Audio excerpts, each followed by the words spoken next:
ficou bonita essa apresentação aí do Ricardo, ficou bacana, rapaz. Ó, o cara caprichou no. Bueno. Então, boa tarde a todos, como diria o Galvão, né? Bueno. A gente vai, então, hoje fazer um clube de revista, né? Então, a gente vai ter a apresentação de dois colaboradores, né? O Ricardo vai apresentar aí, então, um artigo que é talvez um dos mais parecidos que a gente tem com a proposta da dissertação de mestrado dele, né? E depois o Takeshi vai fazer a apresentação dele também sobre um artigo sobre suicidalidade, que vai ser o grande tema do nosso clube de revista. Hoje vamos discutir. Acho que eu pessoalmente gosto de ir discutindo aos poucos, assim, né?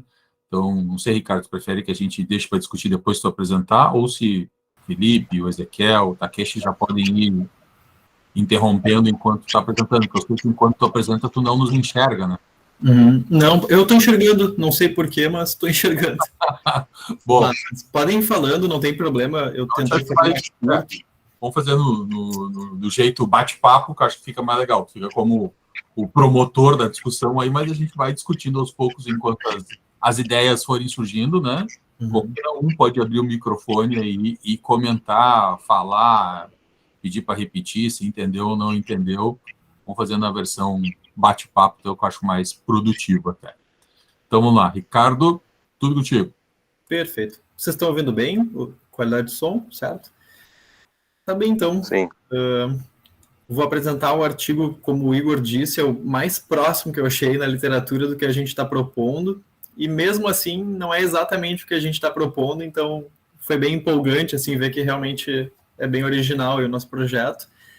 Eu fiz uma tradução livre, traduzi o nome do artigo para respostas emocionais distintas de clínicos a pacientes com tentativa de suicídio. Esse foi um estudo comparativo. Então, aqui, só deixa eu tentar passar. Então, esse artigo ele foi publicado em 2013 no BMC Psychiatry, e realmente ele traz esse dado de que ele é o primeiro a falar dessa questão de avaliar o que o médico sente em relação ao paciente suicida. Só alguns apontamentos. Esse artigo é em relação a psiquiatras mesmo, não a clínicos gerais, e não é que ele traz essa ideia pela primeira vez, isso já existia, normalmente em textos psicanalíticos, mas eram sempre ou primariamente teorias e depois estudos qualitativos. Então esse é o primeiro artigo da história, a princípio, a fazer uma quantitativa desses dados. É uma revista que tem fator de impacto 4.1, é uma revista boa. Né? Não é o maior fator de impacto da história, tal, mas é uma revista já mais difícil de publicar. É uma revista, assim, que se a gente conseguir publicar nela o teu artigo, Ricardo, o pessoal do PPG lá vai ficar bem feliz. É bom saber. Vamos tentar, vamos mirar alto, né, Igor? Pois é, fiquei com uma dúvida, assim, o que é melhor, fator de impacto, índice H, não sei qual desses parâmetros que a gente usa melhor. Boa pergunta. Quando a gente fala de revista, é o fator de impacto, que é o impacto que aquela revista tem naquela comunidade específica, no caso, os médicos, né? Então, quanto mais especializada a revista, menos impacto tem, porque só especialistas leem. Então, British Medical, eu acho que é BMC, deve ser British Medical alguma coisa, Psychiatry. Né? Se fosse só BMC Clinics, por exemplo, muitos clínicos leem. Então, ela tem atinge maior número de pessoas, né? O impacto é maior. Então, quanto impacto aquela revista causa na comunidade científica. Revistas de ciência básica, né? Tipo Nature, Science, tem um impacto em todas as especialidades, né? Então, muitas vezes tem o fator de impacto muito maior. Tem toda uma forma que se calcula isso. O índice H diz respeito aos autores, diz em relação às pessoas, né? O quanto aquela pessoa produz e, além do número de artigos que ela produz, o quanto esses artigos são citados. Então, por exemplo, meu índice H é 32. Isso quer dizer que eu tenho pelo menos 32 artigos que foram citados no mínimo 32 vezes cada um. É uma conta meio estranha, né? Uma pessoa que tem fator de impacto 7, ela pode ter 1000 artigos, mas 7 artigos foram citados pelo menos 7 vezes. Isso é o índice H. Então, o índice H é das pessoas, que é legal de dar uma olhada, ver lá o primeiro autor, o último autor. Vocês vão ver que o primeiro autor geralmente tem um índice H mais baixo que o último. O primeiro autor é geralmente o aluno que está escrevendo, está começando, né? E o último autor geralmente é o professor, que já tem mais tempo de carreira. Então, o índice H são as pessoas. E o fator de impacto é das revistas. É importante olhar talvez as duas coisas quando a gente faz uma leitura crítica para saber, né? As pessoas que já têm tradição vão ter o índice H mais alto. Pessoas que não têm tradição naquilo, talvez tenham o índice H um pouco mais baixo. E a revista? Pô, a revista nem tem fator de impacto. Tem uma chance de publicar coisa pior. Revista com fatores de impacto mais alto tem um crivo, um filtro maior na hora de a gente conseguir publicar, né? Então, é legal de olhar as duas coisas para a gente ter uma ideia. Um grupo tem tradição, publicou numa revista com bom fator de impacto, ou seja, sabem escrever, tem toda uma tradição em cima, né? E a revista passou um crivo bom ali, mesmo assim foi publicado. Então, faz parte, talvez, da leitura crítica, assim, a gente ir atrás dessas informações, é brincar de detetive, às vezes, né? Nem sempre é tão fácil de achar. Vamos adiante, Ricardo. Certo. Então, vai ser o roteiro básico aí de apresentações de artigo, uma introdução, os métodos, os resultados e a discussão. Introdução é muito do que eu venho lendo no meu trabalho, parece que é sempre a mesma coisa, então é bom porque é uma literatura consistente no sentido de que não tem muita consistência ao avaliar alguém com suicídio. A gente tem muita dificuldade na avaliação de identificar quais são os sintomas e sinais. Então, os artigos têm trazido isso. Então, às vezes, diferente de uma sepse, que tem um critério objetivo de febre, de hipotensão, às vezes no suicídio existe um norte, né? História prévia, história familiar, história psiquiátrica, mas é mais difícil de, numa avaliação, tu determinar, de fato, se essa pessoa vai ou não morrer de suicídio. Tem como ter uma breve noção. Se descobriu, então, há pouco tempo, no caso menos de 100 anos, que essa resposta emocional é um fator importante, sim, no desfecho do paciente. E esse conceito surge, então, da psicanálise com a contratransferência, que seria o que o médico, a pessoa que está avaliando, sente em relação a esse paciente. E nesse artigo específico, ele trabalha com o conceito da contratransferência negativa, que seria basicamente o fato de sentir ansiedade ou hostilidade em relação a esse paciente com suicidalidade. Eu achei interessante porque a metodologia, esse artigo é de 2013, né? Então ele é pré-pandemia e ele já foi uma pesquisa 100% online, né? Foi por e-mail, eles aplicaram em psiquiatras, psicólogos e assistentes sociais e foi uma participação voluntária. Então é como se fosse agora da fundação, mandar um e-mail para os profissionais explicando o que seria a ideia e a participação era voluntária, essa pessoa teria que clicar no link que foi fornecido e responder as perguntas. Então, o que basicamente foi aplicado não existe, não é validado para o português, mas é esse Therapist Response Questionnaire, que é um questionário de avaliação de contratransferência com 79 itens. Esse, Igor, é aquela que eu te falei que todos os artigos que eu procuro aplicam essa escala. Depois eles até mudaram, eles tiraram a palavra contratransferência, eu imagino que para dar mais um rigor científico e afastar um pouco da psicanálise, para a resposta emocional. Mudou esse nome. E além disso, o questionário continuou o mesmo, 79 itens, as mesmas perguntas, só mudou o nome. Exato. Eles adaptaram, acho que para poder ampliar o público, e eles deixaram muito claro que esse questionário ele não tem relação necessária com a linha da pessoa. Então, é um psiquiatra que trabalha com TCC, não tem problema, isso não impede, não depende disso, né? Não precisa ser um psicanalista para responder. E o questionário sociodemográfico, e assim como no meu trabalho, esse também é um que não avaliou os pacientes, ele avaliou exclusivamente os profissionais. O que acontece, né? Esse questionário... Sabe por que colocaram assistente social junto? Não sei, procurei, e é bem estranho, porque nos resultados eles não falam de assistente social, tá? Eles só falam dos médicos, então... Não, porque nos Estados Unidos, né, não sei se esse grupo é inglês, tal, nos Estados Unidos, assistente social também pode fazer terapia, também pode fazer psicoterapia. Psiquiatras, psicólogos, assistentes sociais e enfermeiros podem fazer psicoterapia. Não sabia. Só, né, estando bem, devidamente treinados, eu tenho a impressão que só os enfermeiros é que quando é grupo eles podem fazer, mas é uma regra diferente. Isso, Estados Unidos, eu não sei se o grupo esse é dos Estados Unidos, né? Talvez por isso tenha incluído assistentes sociais, mas nem falaram nos resultados, estranho. Uhum. Bom, depois eu vou mostrar as tabelas, se tu enxergar alguma coisa ali a gente conversa. Essa escala são 70 e poucas perguntas que se dividem em 8, a partir do conjunto das perguntas, divide em 8 subescalas que classificam essas contratransferências, respostas, né? Então, em ser sobrecarregado e desorganizado, que seria o médico sentir um desejo de evitar, de fugir do paciente, ou afetos negativos, então ter medo, ter repulsão, ter um ressentimento em relação a esse paciente. O outro grupo seria desesperança, inadequação, que seria sentir que tu tem uma incompetência ao avaliar essa pessoa, sentir desesperança nessa avaliação. Positividade, que seria justamente o fato de ter uma boa aliança terapêutica, estar conectado com o paciente. Outro grupo seria pacientes que seriam especiais, entre aspas, ou que têm um super envolvimento. Seria justamente esse senso de que, em comparação aos demais pacientes que tu tem, esses seriam especiais, mas isso implica também uma dificuldade de limite, assim, seriam pacientes que não conseguem diferenciar muito bem qual é o espaço deles.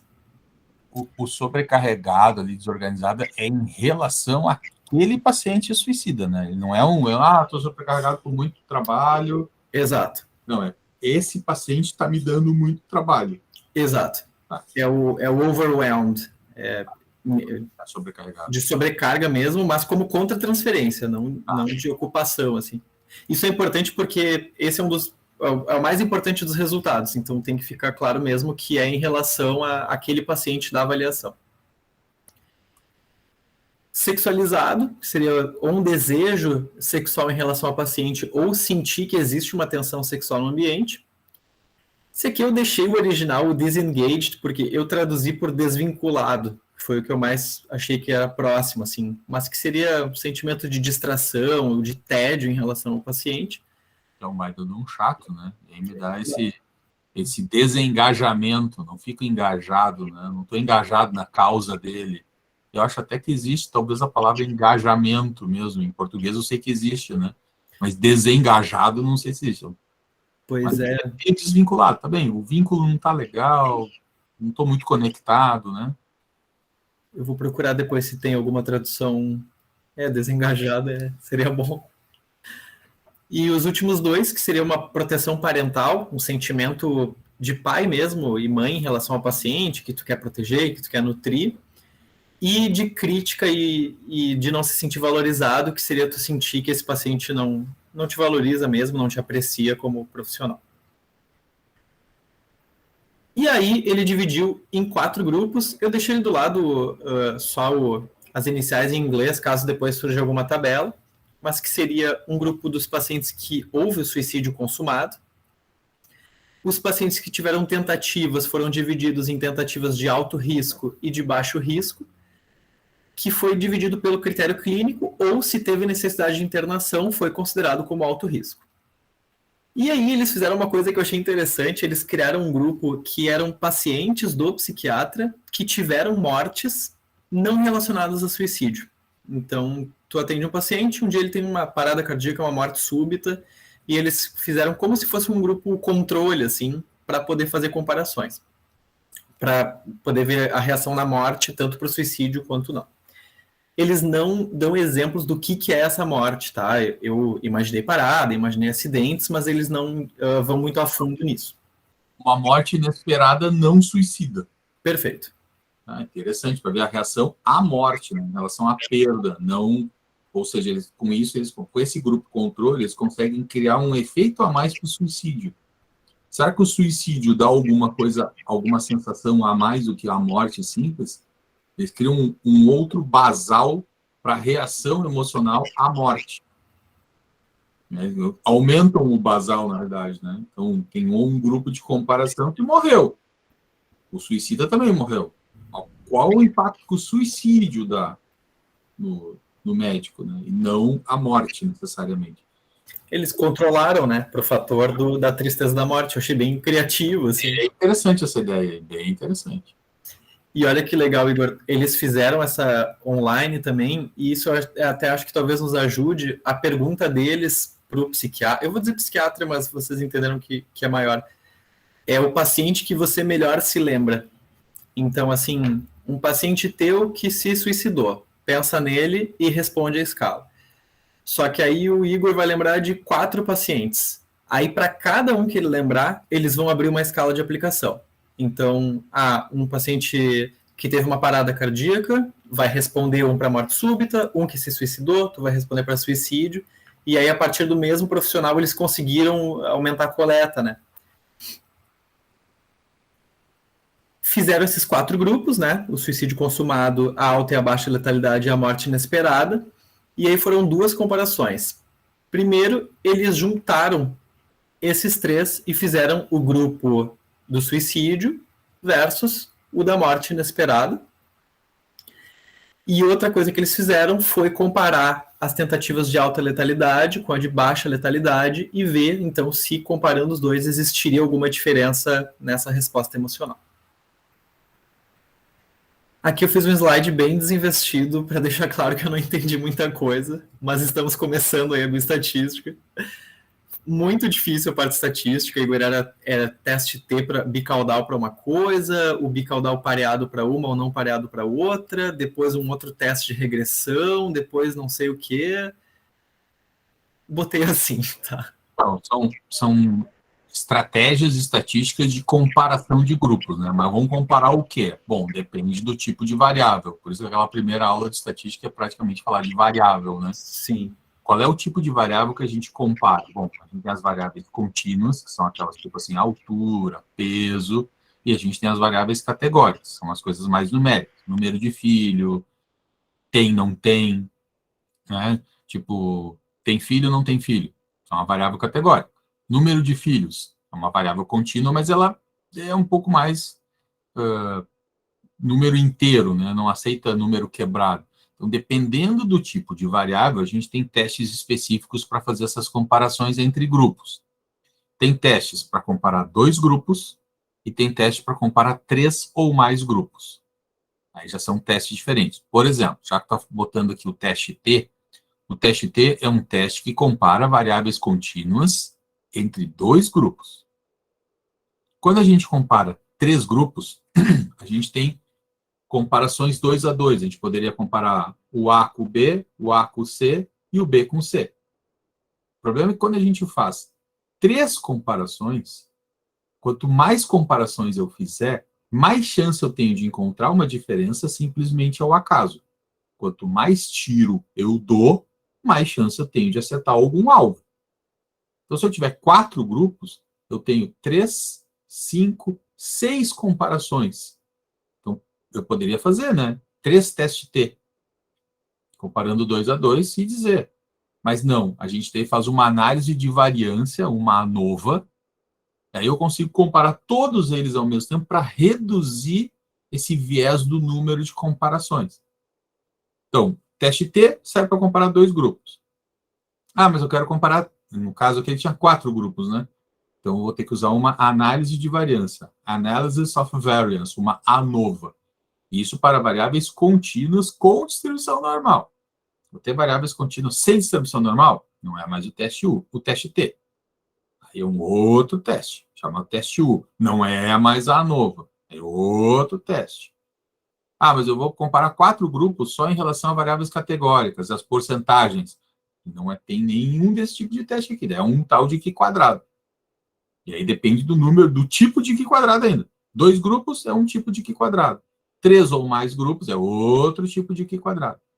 Então, a gente conhecer o tipo de variável que eles estão estudando, né, e quantos grupos ele tem, já vai me direcionando para qual teste estatístico a gente vai fazer. Eles anunciaram que eles fizeram no SPSS, né, botou SPPS, mas é SPSS, mas tudo bem. Eles têm, o SPSS, ele tem algumas cópias, alguma coisa, tem lá na faculdade, tem o PSPP, tem algumas coisas assim, mas tudo bem. E depois, claro, Quando a gente faz uma ANOVA, a gente tem que fazer a análise post-hoc, porque a ANOVA só me diz assim, tem diferença entre os 3 grupos. Ponto. Mas não me diz entre quais grupos. E a análise post-hoc é uma análise que a gente faz a posteriori e que vai me dizer, entre o A e o C. Entre o B e o D. Gente, senão a ANOVA não fala isso. Mas vamos adiante, ainda vamos pegar isso pela frente, né, no desenvolver do teu mestrado. Eu fui mais tolerante porque começou há 2 semanas as aulas ali, eu pensei, tudo bem. Tranquilo. Então, os resultados, tá? Botei as tabelas aqui. Ele não tem uma diferença entre homens e mulheres, ficou bem... Qual foi o tamanho da amostra total? Eu vou pegar aqui. Eles 40 pessoas? Eles enviaram o link para 200 médicos. 83 começaram. 83 responderam. Foram 82 que eles conseguiram validar a resposta. Aqui tem 40. Deixa eu ver o que aconteceu aqui. Aqui, ó. Clinician Demographic. Sexo, male, female, 19 mais 21. Não foi isso. Eles mandaram para 200, 83 começaram, só que só 40 concluíram. Então ficou como 40. Pesquisa online. De cada 5, 1 responde. Deu 20% do que eles... Cada 5, 1 responde. É mais ou menos isso que a gente vê em pesquisa online. É pouco, né? A galera não responde, né? Foi parecido com o nosso, porque foi um hospital só. Então, a pesquisa online de um só hospital. Então, assim, a característica demográfica entre homens e mulheres não teve muita diferença. A maior parte eram médicos mesmo, 50%. E eles colocam que, em relação à prática, a maior parte deles tinha de 5 a 20 anos de prática. Então, os extremos teriam ficado mais, assim, menos pessoas com menos de 5 anos de prática e menos pessoas com mais de 20 anos de prática. Tá. Por que eu não posso, você volta ali um pouquinho, por que eu não posso dizer que tem mais mulher do que homem? Ou se deu praticamente a mesma coisa? Porque eu não tenho a comparação estatística. O número absoluto ali, 21 mulheres, 52,5%, não sei se é maior ou é igual a 19 aos 47,5%. Precisaria ter uma comparação estatística aqui para a gente poder dizer se um é maior que o outro. Eu vou dizer que acho que é a mesma coisa, tá? E num N pequenininho desse, de 40, um 21 e um 19, praticamente vai ser, né, não vai dar significância estatística. Mas sempre que a gente faz uma tabela, isso já faz parte da leitura crítica, a gente faz uma tabela onde eu tenho 2 grupos, cara, já faz a estatística que já mostra para o leitor se tem ou não tem, né? Qual é mais fácil a gente estar inferindo aqui, né? Então, sempre que vocês forem fazer uma tabela, mesmo seja demográfica, não é o objetivo principal, já faz a comparação estatística e já mostra se tem ou não tem diferença entre os grupos, né? Mas tudo bem. Então, ele diz por escrito que não tem mesmo, ele não mostra por número. Não está estatisticamente definido isso, mas provavelmente não tem diferença, né? Legal isso, entre 5 e 20 anos de prática é importante, né? Anos de prática é bem importante. É uma variável bem legal. É legal porque fica no meio da curva de Gauss, assim, né? A maioria não é nem recém-formados, nem médicos com muitos anos, assim. Vamos adiante. Então, e aqueles ali eram os dados da demografia dos clínicos, né? E aqui dos pacientes. Então eles avaliaram pacientes. Então, sim, que os caras referiram. Exato, os pacientes a partir da leitura dos psiquiatras, né? Dos médicos. Então, o que ele traz, assim, de dados mais chamativos é que a maioria... Os grupos, em geral, eram comuns, só que o que chamava atenção era que nas tentativas de suicídio com baixa letalidade, era importante a maioria de mulheres. Então, assim, 76% eram mulheres nas tentativas de suicídio com baixa letalidade. Nos demais grupos, ele traz que não tem muita diferença, assim, não é significativo estatisticamente. Tá. Isso vai ao encontro da literatura, né? Na literatura também sabe que mulheres tentam mais com métodos menos letais. Perfeito. Outro dado que ele traz é que a população em todas as amostras é majoritariamente branca, então isso teria sido controlado, aspas, para não ter essa diferença de raça. Outro fator que ele traz é que na maior parte das pessoas, aliás, em todos que tentaram suicídio, a maioria já tinha tentativas prévias, tanto os que completaram quanto os que tiveram altas e baixas, porque naquele grupo com as mortes inesperadas não tinha, então faz sentido de que pessoas que tentam de novo, né? Não tinha, era menor, né? Era menor, verdade. Também, mas era menor. Aparentemente bem menor. Mas, de novo, não tem uma estatística aí para me dizer se era menor ou não, né? Tá sendo no olho, assim, né? O que é a estatística que falta, Igor, na tabela? O que eles deveriam ter colocado? O coeficiente do teste e o valor do P. Ou, na pior das hipóteses, só o valor do P. Mas eu não sei se ele fez a comparação estatística. Já tem que botar isso na tabela. Aqui, por exemplo, ó, essa variável, tentativas de suicídio no passado, é uma variável categórica, é sim e não. Uhum. Então, a gente tem porcentagens, está ali, né? Tem, por exemplo, se tiver uma morte súbita e inesperada, 5 pessoas já tinham tido tentativa no passado, 35,7%.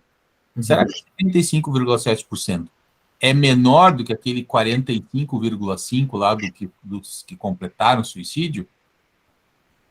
O número está muito próximo do ponto de vista estatístico, por ser percentual, 45 e 35 está meio próximo.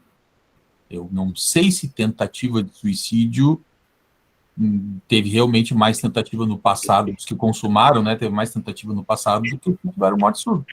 Eu só vou poder fazer isso se eu fizer um teste estatístico comparando esses 4 grupos. No caso aqui, como uma variável categórica, teria que ser o 1Q quadrado. Né, um Q quadrado de Pearson, quadrado de Mantel-Hansel, algum Q quadrado, mas ele não fez.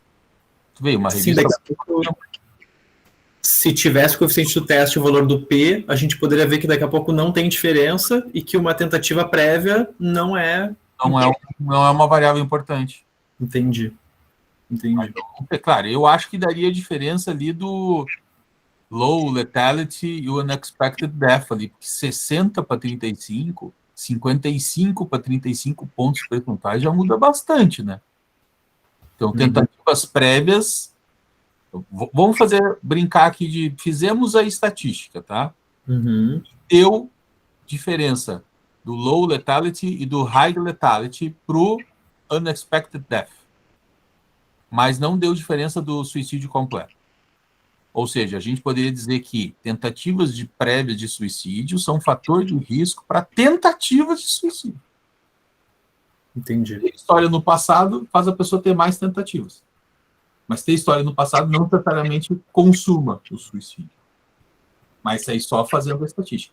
Tem alguns programas, Ricardo, que a gente consegue online, às vezes até dá para baixar, que são calculadoras estatísticas. Tem uma que se chama PEPI, PEPI. E aí tu consegue botar esses dados aqui, exatamente como está aqui, né? 5, 9, 15, 10, 15, 12, 5, 6, e ele faz o Q quadrado para ti, sem ter o banco de dados. É WinPEP. Ou seja, uma brincadeira legal na hora de fazer a leitura crítica de artigo, né? Diz, bom, o cara não fez, mas eu fiz. Fica bacana, né? E aí a gente vai lá dizer, olha só, porque aqui ele está perdendo um material bem interessante aqui, né? Sim. Não fazendo a conta estatística aqui, ele não tem como dizer.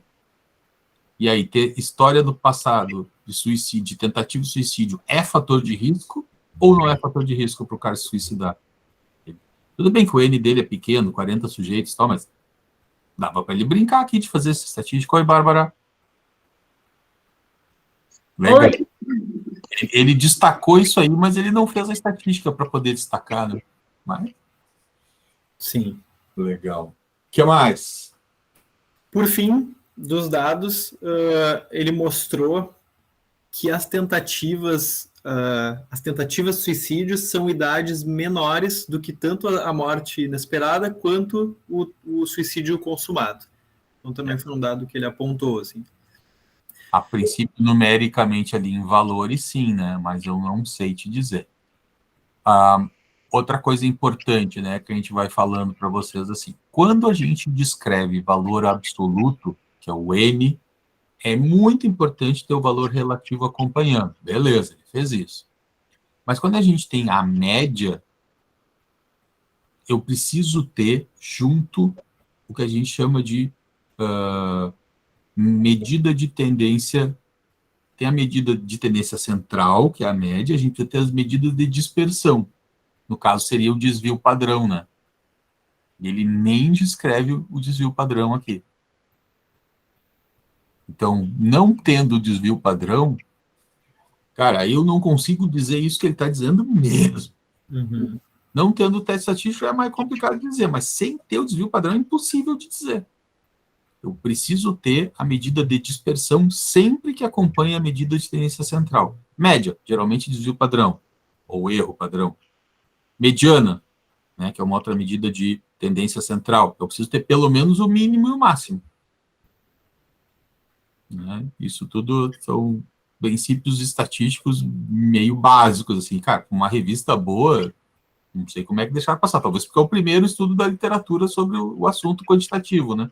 Uhum. Mas, cara, tem umas falhas, não é falha, mas ele perdeu de dar informações importantes, né? Sim, bom saber. A princípio, está levantando uma hipótese interessante aí. Quem tentou é mais jovem, quem consumou é mais velho. E quem morreu de morte súbita também é mais velho. Mas, E isso vai para a literatura mesmo, né? Tanto das mulheres quanto. justamente por talvez ter mais mulheres naqueles grupos ali, são mais jovens, talvez, né? Uhum. Vamos adiante. Bom, Essa parte seguinte. daquelas 8 subescalas, as duas únicas que tiveram resultado, assim, que eles trouxeram como estatisticamente significativo, foi do grupo sobrecarregado, desorganizado, e do criticado e maltratado.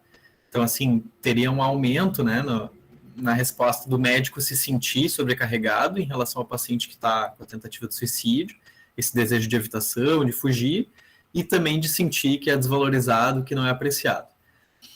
Depois eu até vou pedir a tua opinião. O paciente tentou suicídio, ele se sente maltratado e criticado. Antes da avaliação, porque essa avaliação é o que tu sentiu antes do paciente fazer. Então, tu teve um paciente que se suicidou. O que tu sentiu na última consulta antes disso acontecer? Entendi. Aí o médico diz, eu estava me sentindo mal, queria evitar e estava me sentindo desvalorizado, não apreciado. Entendi. Ele até vai criticar depois isso como um viés de memória, mas eu falo disso daqui a pouco. Tá. Então, o que acontece? Esses grupos, cada um deles tem algumas perguntas que foram as mais importantes. Ele trouxe uma tabela que é interessante com as 8 perguntas que realmente tiveram muita diferença, assim, em relação às demais. Então, vou falar de um por um. Ele compara aqui o grupo que tentou o suicídio e esse grupo controle que ele criou, que seria o da morte súbita. Então, esse paciente fazia eu me sentir bem em relação a mim mesmo. E eu gostava muito desse paciente, foram variáveis que apareceram mais no grupo que não tinha relação com a morte por suicídio. Então, seriam variáveis mais positivas, assim, mais... E as outras, que foram mais negativas, foram mais chamativas no grupo com a suicidalidade. Então, eu queria nunca ter pego essa pessoa como paciente, eu sentia que as minhas mãos ficavam suadas na consulta, ou que eu estava numa situação impossível, me sentia desvalorizado, eu retornava menos as ligações de telefone em relação aos demais pacientes que não tinham essa demanda suicida, e eu me sentia culpado em relação a esse ou a essa paciente.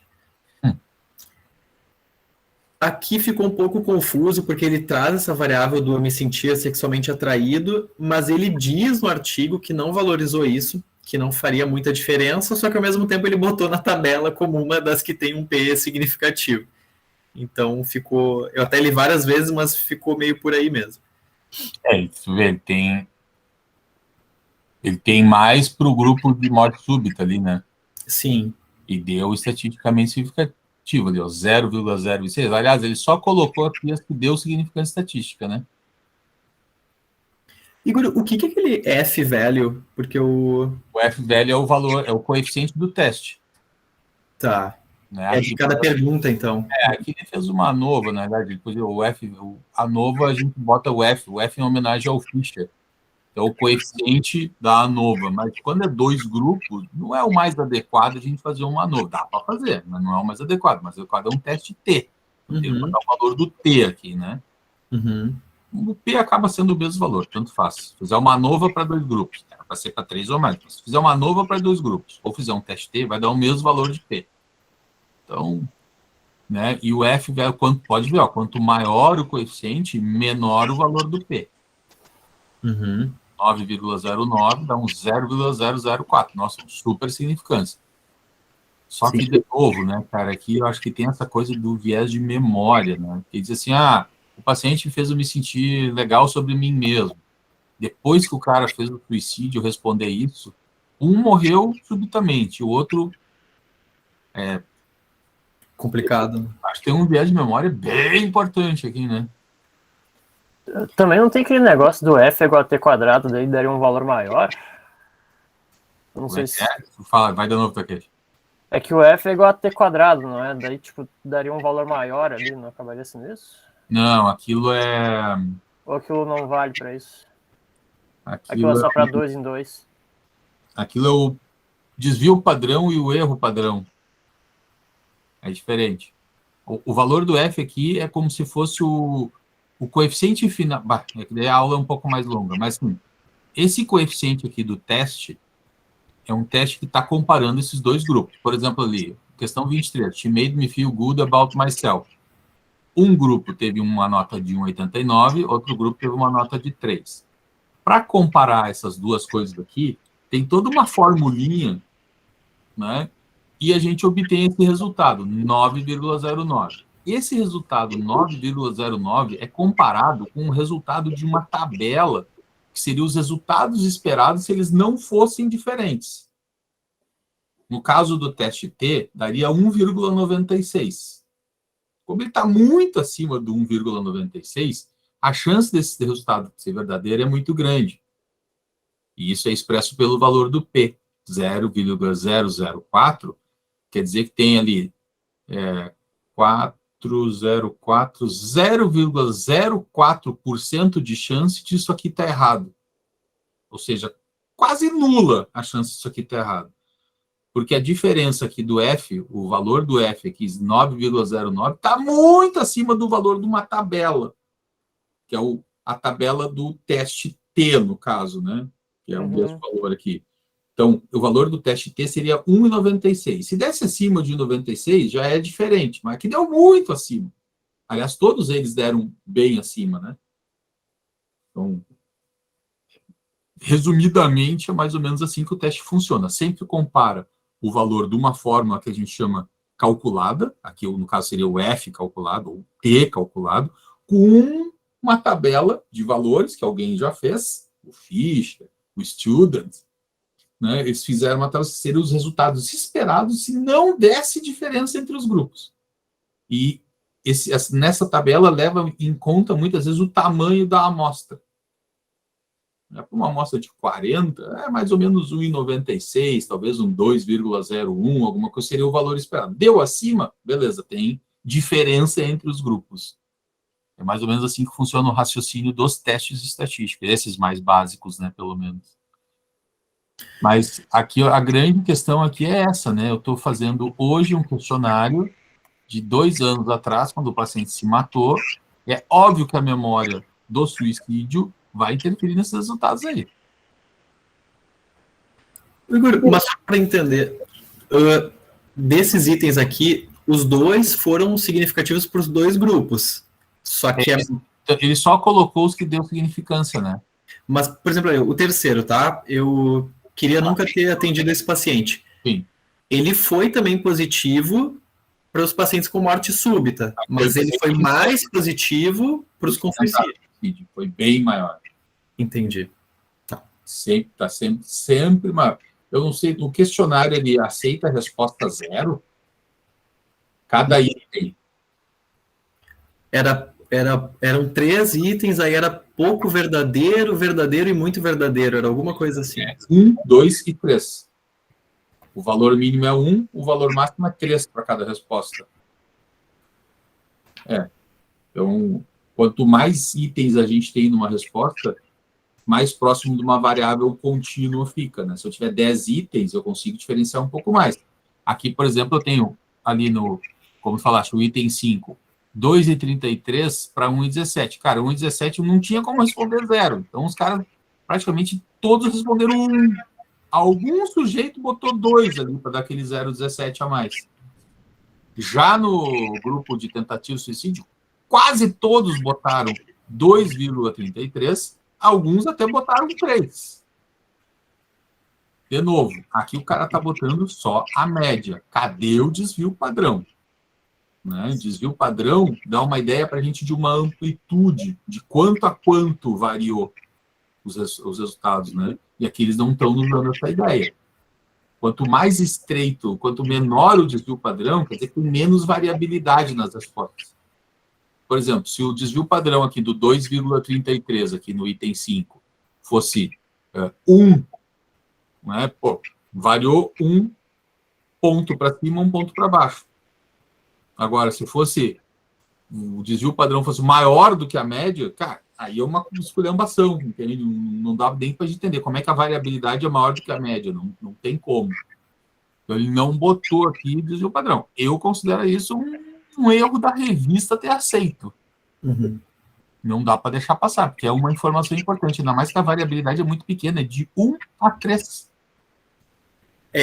1, 3 e 5, aí o 1 é nem um pouco verdade, o 3 é de algum modo verdadeiro, e o 5 é muito verdadeiro. Aí, os números diferentes, 1, 3 e 5, mas tá estranho, então, porque mesmo assim tá baixo isso aqui, ele deve ter considerado 1, 2 e 3 só.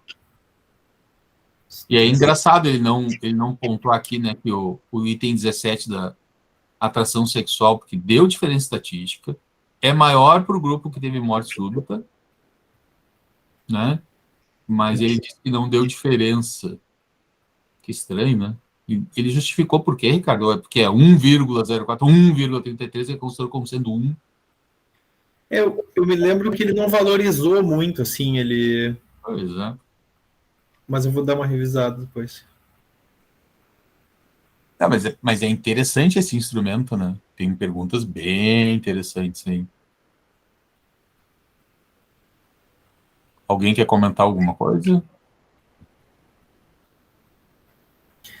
A culpa... Eu até esperaria que a culpa fosse bem maior, né? Mas não deu tanta culpa. Até deu, né? Deu diferença estatística, tudo.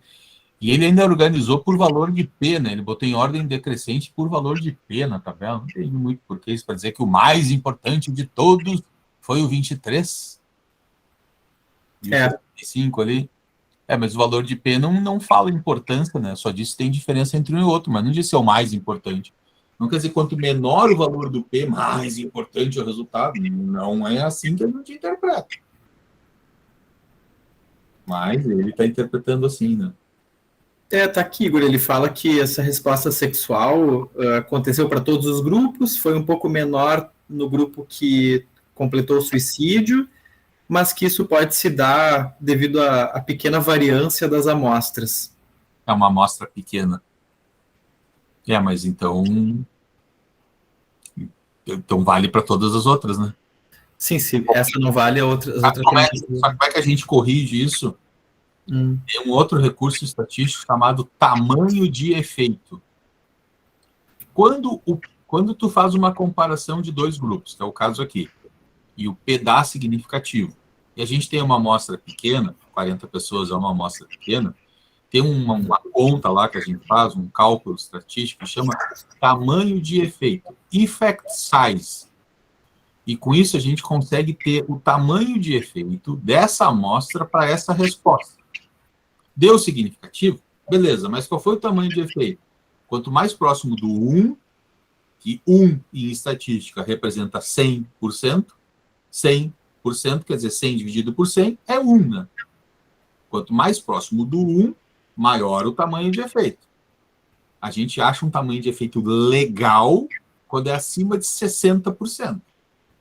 abaixo de 60%, a gente vai dizer que, vamos ver se essa item 17 ali da atração sexual desse um tamanho de efeito de 20%, 0,2%.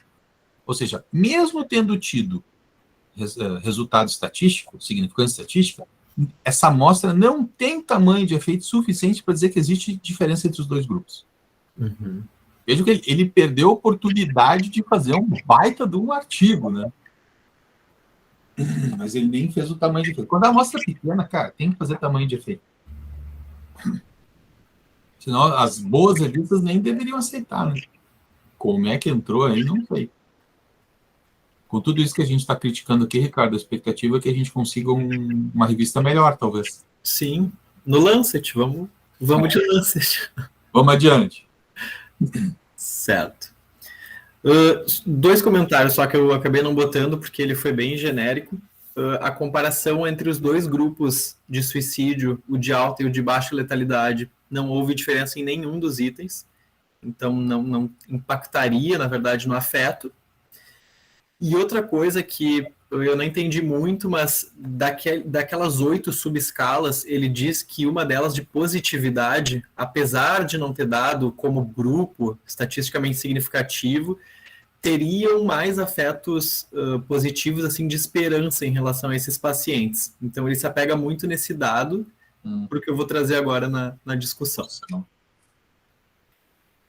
Então, aquilo que eu comentei, ele é o primeiro estudo quantitativo, a princípio da história, realmente a fazer isso. Ele traz muito isso na discussão, que então clínicos atendendo pacientes suicidas teriam sentimentos moderadamente positivos, e que daí surge o que ele bate muito na tecla da resposta paradoxal, que seria o quê? Esses médicos têm sobrecarga e evitação em relação aos pacientes suicidas, mas ao mesmo tempo têm esperança. Então ele diz que parece contraintuitivo e que parece estranho tu querer evitar um paciente e se sentir sobrecarregado por ele e ter esperança na melhora dele, mas é o que aconteceria. E o dado que eu trouxe que comparando as letalidades não teve uma diferença estatisticamente significativa. Por fim, ele traz muito o fato de a contra-transferência, ou essa resposta emocional, ser uma ferramenta útil.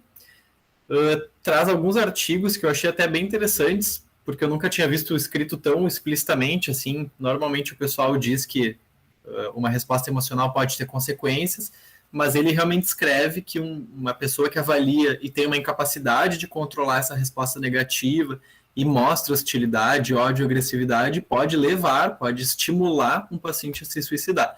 Não como uma responsabilização, mas como um fator que contribui. E, por fim, ele fala muito, então, que a gente tem que conseguir diferenciar o que é a resposta emocional do médico do julgamento clínico. Então, que o julgamento clínico seria algo do consciente, de tu ver quais são as variáveis, e que a resposta emocional seria isso que a gente sente e que poderia, sim, funcionar como um norte para isso. Teve um dado que foi bem interessante que ele trouxe, que dos pacientes que tentaram suicídio, os médicos descreveram um sentimento de tristeza mais aguçado em relação aos que não tentaram. Então, que isso também poderia, apesar da tristeza comum de avaliar isso, servir como um norte. E, por fim, ele traz 4 grandes limitações. Ele bate muito na tecla do viés de memória. É o médico lembrando, o fato de que a morte de um paciente, no geral, traz sentimentos de sensação de inutilidade, de ter deixado algo passar, de não ser um bom profissional, então isso também seria um fator de confusão, e talvez isso, quando um paciente morre por uma parada cardíaca, talvez o psiquiatra não sinta um erro na avaliação dele, talvez sinta uma tristeza da morte, mas que não teria como controlar para essas variáveis. E outra coisa que ele diz é que não foi avaliado e controlado o tempo. Então, daqui a pouco, o Igor fala de um paciente que ele atendeu 1 mês atrás e o Ezequiel fala de um paciente que ele atendeu 10 anos atrás. Então, isso também não teria como ter sido controlado. Por fim, como cada médico respondeu o que queria, pode ser que o Igor respondeu para 4 pacientes. 1 por parada, 1 por suicídio, 1 por tentativa leve e 1 por tentativa grave, e que o Felipe respondeu só 1 por tentativa leve. E aí, daqui a pouco, o Igor é um cara que trabalha com suicídio. Então, ele vai ter mais pacientes com mortes por suicídio, e isso também não foi controlado, e talvez tenha tornado essa amostra um pouco comprometida. E, a princípio, é isso. Obrigado. É um trabalhinho interessante. Ele é o mais próximo que chega dos nossos objetivos. Takeshi, quiser ir compartilhando aí. É o que mais chega perto do nosso objetivo, mas é bem um pouco diferente do que a gente quer, né? Agora, esse questionário aí é interessante, hein? Só não está traduzido e não está validado para o português, né? Pensei muito nisso, Igor, porque eu gostaria muito de usar esse questionário, só que a validação seria um mestrado também, né? Validar uma escala é um tempão. É um tempão, é uma trabalheira, é um mestrado, bem que tu falaste. Então, talvez o que dá para fazer é aquela história, dá para usar ele, mas não usar ele, tu entende? Aplica, mas depois a gente vê se a gente usa ou não usa. Sim. Arrumamos algum colega da Bárbara aí que queira fazer a validação aí, que seja psicólogo. Cara, fazer validação tem que ser psicólogo. Os psicólogos sabem fazer. Estudam isso. A gente não sabe fazer. Médico não tem nem ideia do que é validar, né? Mas... por outro lado, esqueci se a Bárbara quer falar. Não, a gente aprende mesmo na faculdade, mas é meio por cima, assim, também não é uma coisa muito profunda. Daí quem vai para a área... Acho que o artigo sabe mais que a gente. Sim. É que quem quer daí a área da avaliação, aí não aprofunda. Não é só traduzir, retraduzir, tem todo um item por item. O Ezequiel gosta de fazer essas coisas lá no TRI dele, lá. É uma baita. Eu aprendo bastante com o pessoal lá, com o Wagner, principalmente. Mas vamos ver. Mas, de qualquer maneira, belo artigo, acho bastante... Com certeza vai ser citado na tua dissertação, né? Eu fiquei com essa percepção, assim, quando o Ricardo começou a falar, né, se a scale ia ser utilizada, porque tu trouxe vários dados, né, e foi falando desse comportamento, desse sentimento, dessa responsividade ou contra-referência, e te instiga quem está escutando para ver se é um instrumento... Claro, eu nem sabia que não era validado e tal, mas te instiga a ver isso numa pesquisa realmente, já que teve algumas falhas ali, né, que o professor Igor citou, mas que dá vontade, que dá vontade, né? Dá vontade de ver. Mas ótimo, bom artigo, assim, as análises bem... Claro que faltou aqueles detalhes ali que o professor colocou, mas eu já iria pensar, assim, como utilizar apenas... Pena que não está validado, né, Ricardo?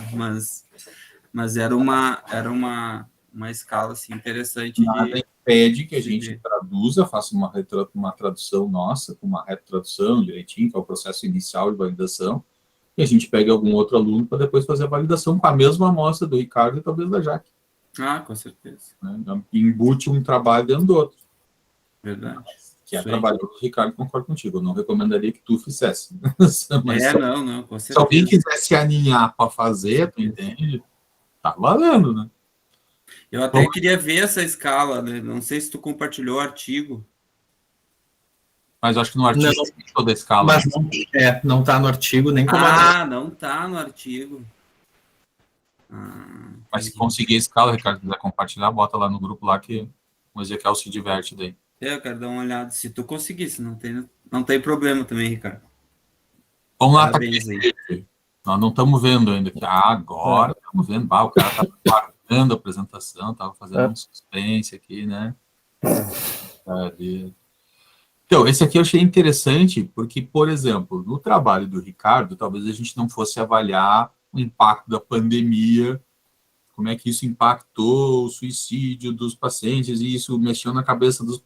Mas todo o trabalho sobre suicídio, pelo menos nos próximos anos recentes, assim, os vindouros, né? Talvez a gente precise ver como que isso impactou na cabeça das tentativas de suicídio, da pessoa que tem a suicidalidade, né? Então, saiu no saiu no Brazilian Journal of Psychiatry, né? E aí eu achei interessante a gente trazer para dar uma olhada se teve impacto, não teve impacto, se aumentou a mortalidade por suicídio ou não. Vamos lá, Takeshi, tudo contigo. Tá bom. Esse artigo que ele vai analisar se teve impacto ou não a pandemia na incidência de suicídio, aí foi publicado nessa revista aqui, a Revista Brasileira de Psiquiatria, tem um índice H de 58, segundo o Simago, não sei se é uma boa fonte, e o fator de impacto é 0,5, segundo o Academic Accelerator, também não sei se é uma boa fonte. O fator de impacto mais recente dela agora mudou, tá em 6,5. 6,5. Isso saiu agora, faz umas 2 semanas que saiu essa notícia, eu acho que não está exatamente ainda divulgada. Cresceu bastante, né? É uma revista grátis para publicar, uma boa parte da revista está cobrando para a gente publicar, né? Ela é grátis e é aberta, qualquer pessoa pode ter acesso aos seus artigos. Então ela deu um pulo gigante, assim, no último fator de impacto dela agora está em 6,5. É onde a Cris Bortoncello publicou agora a meta-análise dela lá de TCC em grupo para adolescente, né, para TOC, e já está em 6,5. Provavelmente esse artigo aqui, né, quando ele está ainda no prelo ali, né, ele está saindo ainda, né, já foi aceito, né, quando ele for publicado ele já vai estar com fator de impacto 6,5. Não tem a data aqui. Mas legal, que bom que fosse atrás. Vamos ver. Março. É de agora? Bem recente. Tá, daí o objetivo dele foi comparar as taxas de suicídio entre 2010 e 2020 e aí ver se a pandemia teve algum impacto. O resultado foi que tipo, não teve diferença, mas teve aumento assim, heterogêneo. Aumentou nas mulheres e nos idosos em algumas regiões, como Centro-Oeste, Nordeste e Sudeste, que tem uma desigualdade socioeconômica maior. Teve um aumento também. Aí, como que isso foi feito? Eles pegaram o DataSUS, né, aquele banco de dados gigante do SUS, e analisaram os dados conforme lá. Daí pegaram entre 2010 e dezembro de 2020. Daí teve uma quebra estrutural dos dados em março de 2020, que foi quando começou a pandemia. E aí o que eles fizeram? Eles pegaram e entre março de 2020 e dezembro de 2020, eles usaram um modelo bayesiano de séries de tempo estruturais, usaram o R, e aí fizeram como se não tivesse tido pandemia, e aí usaram esse modelo para prever, tá, tem ali os dados reais entre março e dezembro. Aí eles usaram esse modelo para ver como que teria acontecido se não tivesse tido a pandemia. E aí eles pegaram e compararam esses dados. Aí tem umas tabelas ali, mas ia ficar muito ruim de apresentar, então eu preferi pegar o heatmap que eles fizeram, que aí basicamente mostra, né, as regiões que tiveram maior aumento, foi no Nordeste, Centro-Oeste e Sudeste, e também mostrou maior aumento aqui na população feminina e nos idosos. Acima dos 40 anos ali, né? De 40 para cima e 60 para cima foi pior ainda, né? Teve um aumento heterogêneo, mas de modo geral, a não taxa teve de aumento. suicídio no Brasil não aumentou.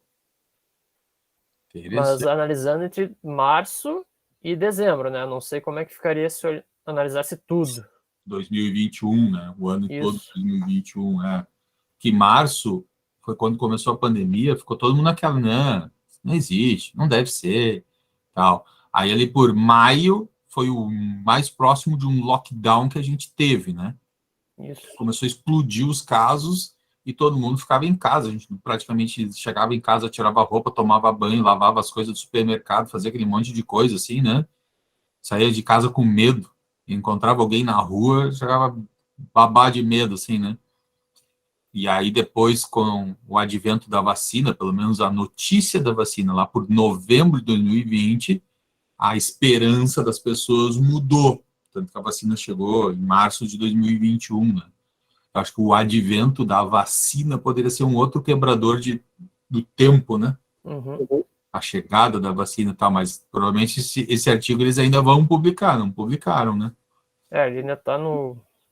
eu não sei o nome. No prelo.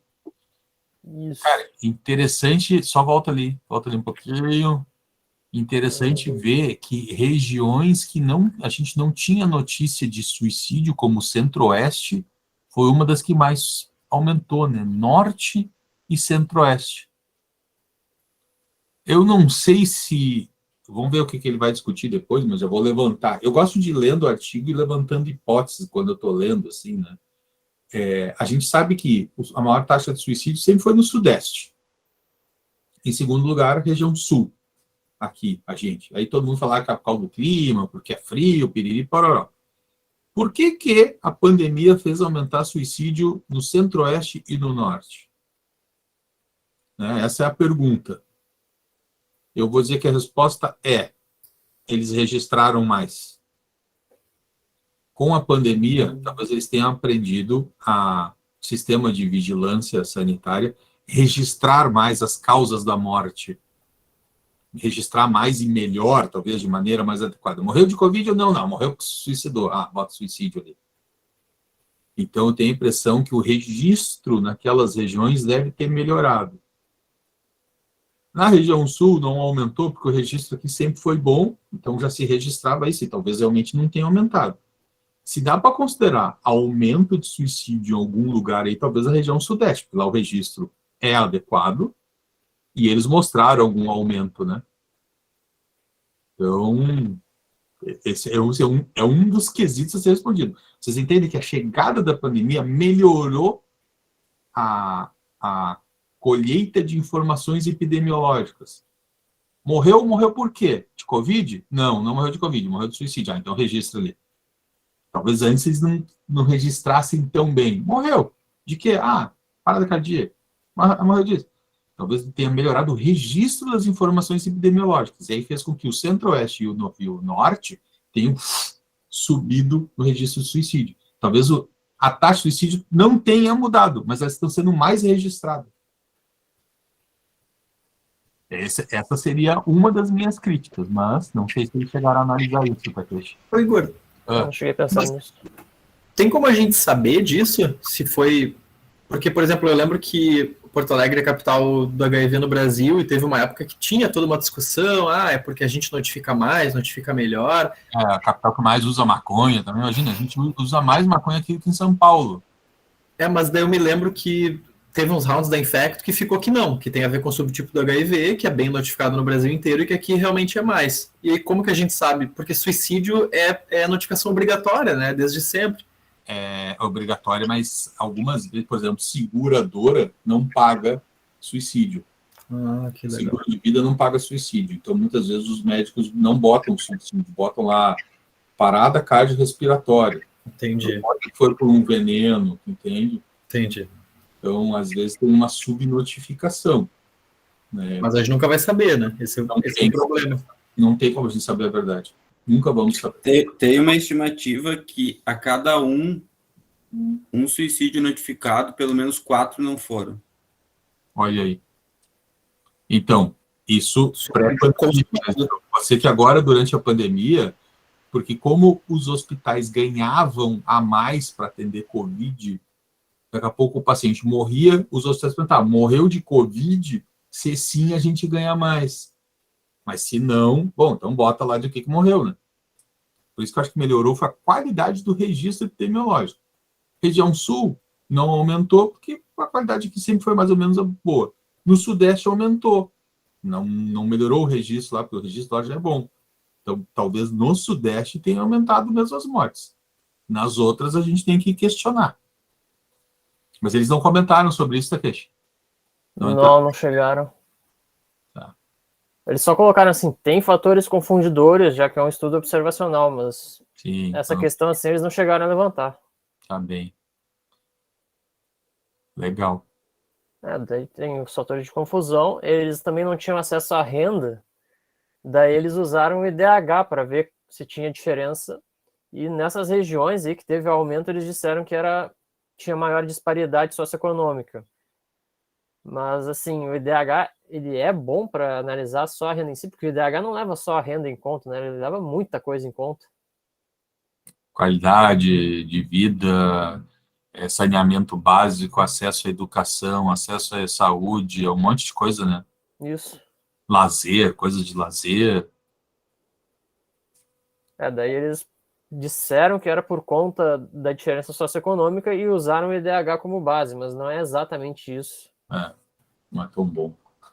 E como o senhor falou também dos dados limitados das regiões, e também tem aquelas mortes de causa desconhecida, que, por exemplo, eles não conseguiram dizer qual que foi a causa exata, daí isso pode ter subestimado os valores.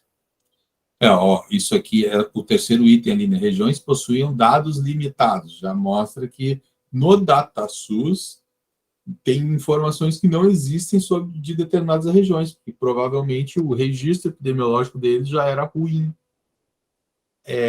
Historicamente, né, quando a gente estuda a história das pandemias, né, a gripe espanhola, que foi a última grande epidemia mundial que a gente teve lá em 1916, 1918, cara, ali a epidemiologia como disciplina deu um boom. A gente começou a estudar muito mais nós da medicina, epidemiologia, e aprendemos muito, desenvolvemos muitas estratégias epidemiológicas por causa daquela pandemia. Então, pode ser que esta pandemia tenha levado algumas regiões do Brasil e, quem sabe, até do mundo, né, a registrar melhor as informações epidemiológicas. Claro que tem o viés econômico, né? Como disse, o hospital ganhava mais dinheiro quando era paciente de Covid, né? Ganhava um X a mais lá nas suas diárias, tá? Então, quanta magnificação de Covid também não teve, né? Não sabe o que é? Mete um Covid aí que a gente ganha mais. Ou tá positivo ali, mas morreu de outra coisa, bota Covid. Não sabe. Então, assim, cara, deve ter dado muita confusão, mas acho que o saldo algumas regiões vão melhorar o seu registro epidemiológico a partir de então. Espero, né? Pelo menos, sou otimista. O que mais, Takeshi? Eu não botei muito mais coisa, não. Isso. Então, tá um artigo legal, mas ao mesmo tempo é um artigo que pega informações do DataSUS, né? Eu tentei acessar ali, mas estava dando problema nesse site. O DataSUS ele não é tão fácil assim de acessar, né? Mas e para tu catar as informações no DataSUS, meu chapa, porque é zilhões de informações. É gigante. É o censo do IBGE, né? Que, aliás, acho que estão fazendo de novo, né? Uhum. Tá. Eu vi na rua, pelo menos. Tá acontecendo agora. Era para ter sido em 2020, né? Porque eu acho que esses dados de 2020 não são de 2020. Tem mais esse detalhe ainda. Ou são. Porque uma coisa é a data que tu colhe, outra coisa é a data que vai para o banco de dados. Não tenho muita certeza, porque o IBGE não é todo ano, né? Mas eu acho que as mortes, as coisas, eu acho que são registradas anualmente. Então, tem que entender como é que funciona o tal do banco do DataSUS para a gente ver o que eles compararam, né? Eu não sei como é que funciona.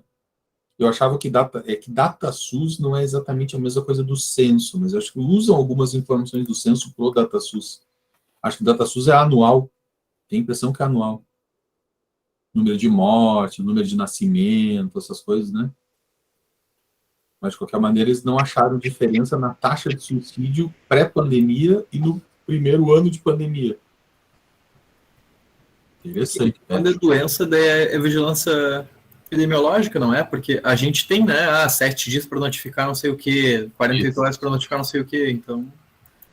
DataSUS, eu estou confundindo. DataSUS é uma coisa, o censo é outra coisa. Porque eu acho que o censo é mais social, né? Renda, número de filhos, e eu acho que o DataSUS é mais para doenças.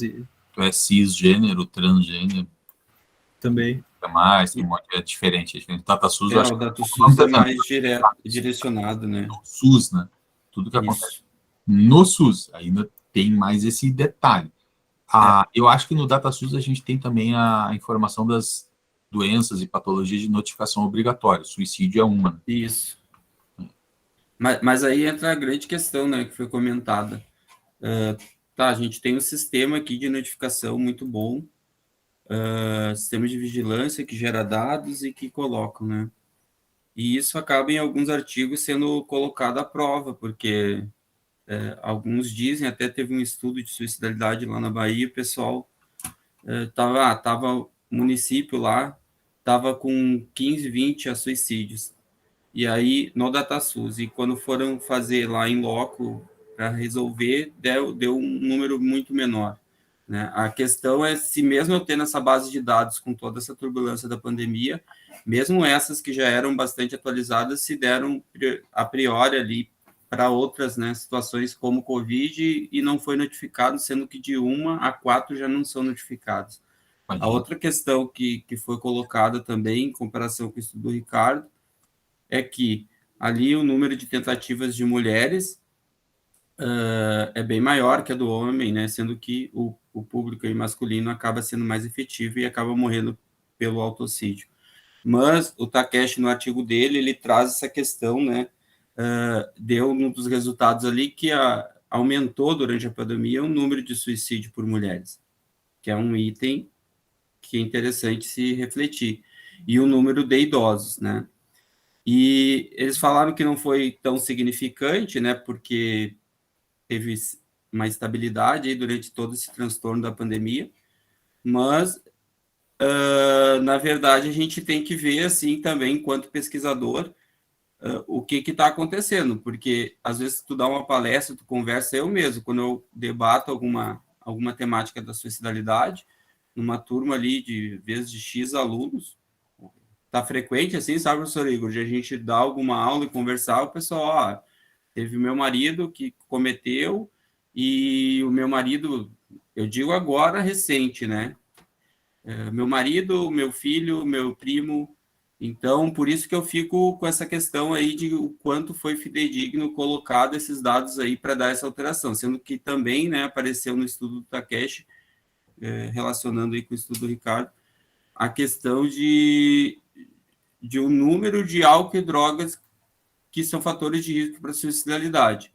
Em contrapartida, tu vê bastante pessoas com esses fatores de risco e tu conversa com atores sociais e tu vê que onde tu vai conversando, o índice, tu até te assusta pelo número que tu acaba sabendo de suicídios consumados.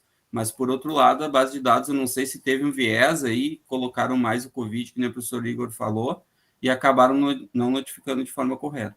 Outra questão que eles deram pelo um alto índice, principalmente no Nordeste ali, que o professor Igor acabou conversando da notificação, foi a questão do acesso ao sistema de saúde, né? Que muito na pandemia se estava em isolamento social e tu não tinha acesso. Então, isso poderia ser um fator aí para ter aumentado esses dados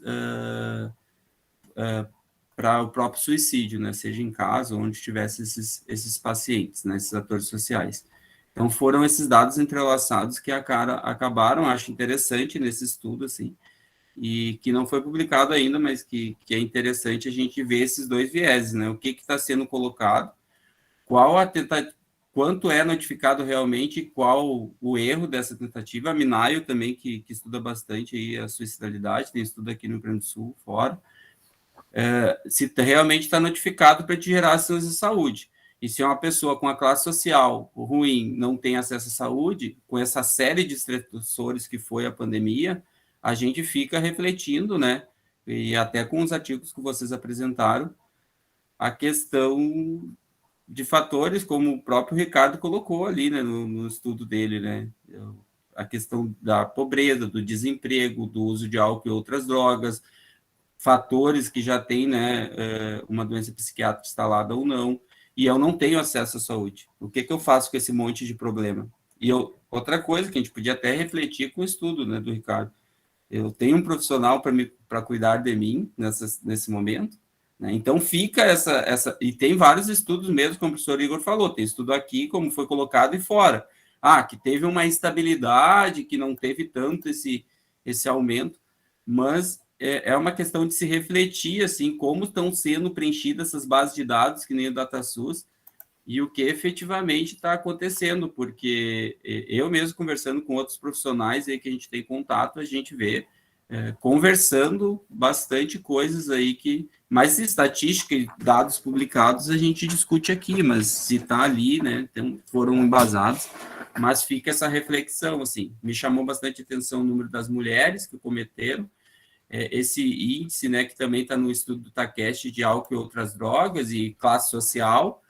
E eu fico mesmo aqui, né, com a pulga atrás da orelha, já pensando em até estudos, assim, porque tá mostrando estudos, até, de repente, com a qualidade que o professor Igor falou no primeiro ali, né, que tem alguns pontos que poderiam ser cruciais para mostrar mais os dados científicos do artigo, e não foram.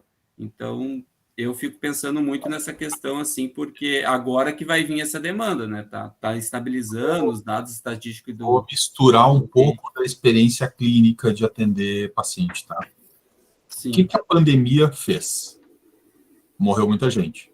Então, muita gente teve pessoas próximas que morreram, né? E aí, o número de pessoas com depressão, com luto, enfim, aumentou bastante. Mas especialmente na população idosa e nos mais jovens, crianças e pré-adolescentes, cara, isolamento social foi a pior coisa que aconteceu, fora a morte de pessoas, né? Nessa hierarquia, coisa ruim da pandemia, morreu muita gente, e o isolamento social. Os idosos sofreram muito com o isolamento social, com o distanciamento social, de não ver família, de não poder tomar cafezinho, as velhas não podiam jogar bingo, sofreram demais. Só que isso não tem no trabalho também. Por que pandemia? Qual o problema da pandemia? Tá, muita gente morreu, luto, mas teve a questão do distanciamento, o isolamento social foi crucial para os velhos afundarem, eles deprimiram. Então, os idosos terem se suicidado mais, eu até entendo. Por que mulheres? Será por causa do luto? Eles tentam discutir isso, Takeshi, no artigo? Não, né? Eles só mostram os dados ali, jogam, né? Então, por que mulheres, né? Por que mulheres no norte e no centro-oeste? Será que foram mais acometidos, perderam muita gente, entraram mais em luta e acabaram se suicidando? Essas são discussões. A mulher, ela é mais vulnerável para transtornos do humor do que o homem, por todas as questões hormonais, sociais, culturais. Ela é mais vulnerável para transtorno de humor. Transtorno de humor, a gente sabe que está associado com maior suicidalidade. Isolamento social, mais transtorno de humor, luto, né? Esses seriam talvez os fatores que mais colaborariam. Não sei se no final de 2020 ainda deu tempo para pegar o grosso do suicídio, né? Tem mais esse negócio, só que era o que eles fizeram ali, é o que tinha, né? Mas talvez um novo estudo com um ponto de corte, sei lá, em dezembro de 2021, né? Pega ali, pandemia, março de 2020 a março de 2022, pronto. E compara com o resto do DataSUS, pode ser que dê um resultado diferente, né? Mas, né, de qualquer maneira, a princípio o resultado não aumentou naquele primeiro ano ali. Algumas populações aumentaram, mulheres e idosos, especialmente região centro-oeste e região norte. Tá bem, vamos ficar de olho. Pode ser melhor registro epidemiológico? Pode, mas realmente, de repente, pode ser que mais gente tenha se matado mesmo, né? Vamos ficar de olho. Legal. Bom. E aquele próprio modelo, sabe as limitações? Eu não sei como é que funciona esse modelo de série temporal. É complexo pra caramba. O modelo Bayesiano, o Bayes é até ele era médico, ele tenta fazer uma estatística um pouco mais intuitiva, que não leva em consideração a matemática de modo tão radical assim, mas sinceramente não sei nada de Bayes. É que eu lembro que ele era padre, daí ele fazia um negócio de probabilidade condicional, um negócio assim. Eu não sei nada de Bayes. Podemos até convidar alguém um dia para vir falar sobre o Bayes aqui, né? Mas eu tenho que conseguir alguém que... Eu acho que eu conheço o pessoal da USP lá que sabe um pouco de Bayes, né? Para nos dar uma aulinha sobre quem foi o Thomas Bayes, eu acho o nome do cara, alguma coisa assim, né? Mas eu confesso que é grego para mim também. Bom, legal. Gostei dos dois artigos, acho que foi bastante produtivo, acho que deu bastante pano para manga para a gente parar e pensar e entender um pouco mais suicidalidade, né?